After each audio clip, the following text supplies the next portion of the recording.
Hey guys, welcome back to my channel. We're going to be doing a little project on some terracotta pots. So I like to do a weathered effect, and it's a form of whitewashing. I just have a couple different techniques for the whitewashing and I wanted to share those with you today. Alright guys, we're going to do a whitewash finish on this terracotta pot. I got a flat of these at a nursery for $2 each, so really good price for that particular style of terracotta. I love the shape of it. I just wanted to, change the color up a bit. So I've got a little bit of white paint here. I'll see how much I have left in here. These are just one of those little samples I got for $3 at Lowe's or Home Depot. So I put just a little bit of tap water in here, and I have a sponge and a little sponge paintbrush. Normally to do whitewashing I just use a scrap of a rag, but I couldn't find my rag, so I just grabbed an old sponge. So we'll just add a little bit of our paint.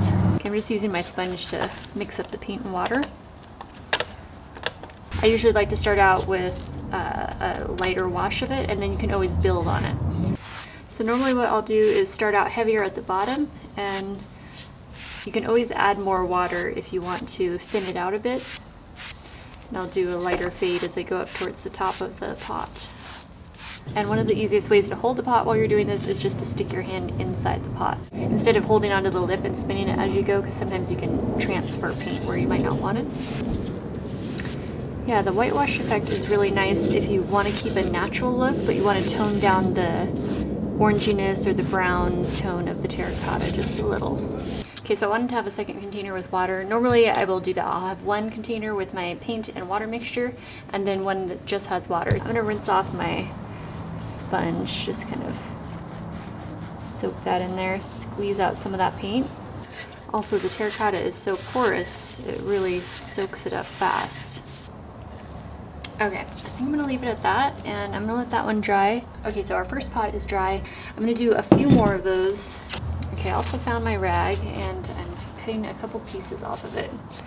One for our working cloth, throw that in there, and then one for a wipe down cloth. Take your working rag, get into that paint, and if your paint starts to dry up a little, you can always add a touch more water to it. Oh yeah, I just, between the two, using a sponge or a rag, I would really prefer the rag method. Especially working on terracotta, since it does have that rough texture. I'm just going to dip that rag in the water just a little.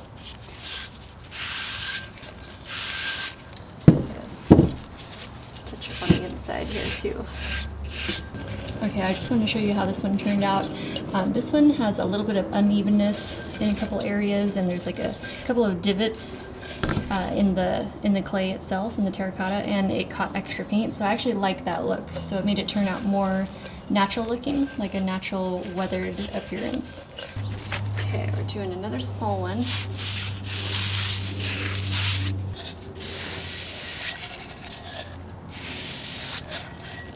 We can also add a little more paint down towards the bottom if you want it to be a brighter white.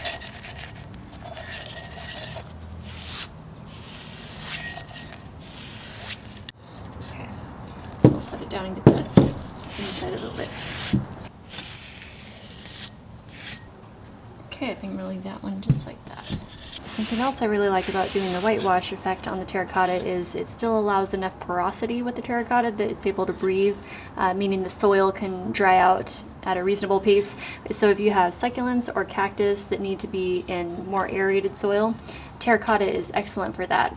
So doing the whitewash effect, you've got such a thin layer of paint, you're able to maintain most of that porosity that the terracotta naturally has. Okay, for this one, I'm going to create a heavier whitewash on the bottom, and then we're going to repeat it on the top around the rim. So we're going to saturate our rag, get a nice heavy coat around the bottom, dip into a little bit of water, just squeeze any excess out. But the beauty of doing the whitewash is you don't have to be perfect. In fact, the more flaws and kind of unevenness that you have, the more interesting it makes the piece. And as you're doing your whitewash, if you find that you want certain areas to kind of peek back through of the terracotta, just dip back in your water, your clean water, and squeeze off more of the paint, and then go back over, and it will kind of release some of the areas of paint. So I just dip back into our heavier paint mixture and I'm taking that around the rim. And if there's any spot that you end up getting too much white on and it's too opaque for your taste, you can always dip back in with your water, clean off your rag a little, and just rub in certain spots where you want to make it more distressed and not so uniform. Oh, and one tip is to keep your paint a little drier that you're working with. It's just easier to control. If it gets too wet, it's a little sloppier and you won't be able to get your color exactly how you want it. You know, if you dip into the water, just squeeze your cloth out and just keep it a little on the drier side. It just makes it easier to control your paint.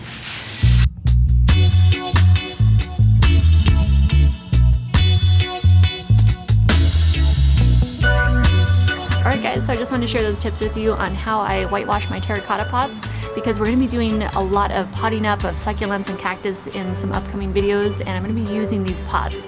Thank you guys so much for hanging out with me today, and thank you for all your comments and likes and all your support, and I appreciate you, each and every one of you. It's so much fun to make videos for you. I've got a ton more plant videos coming up, so keep on the lookout for those, and have an awesome day. Bye guys!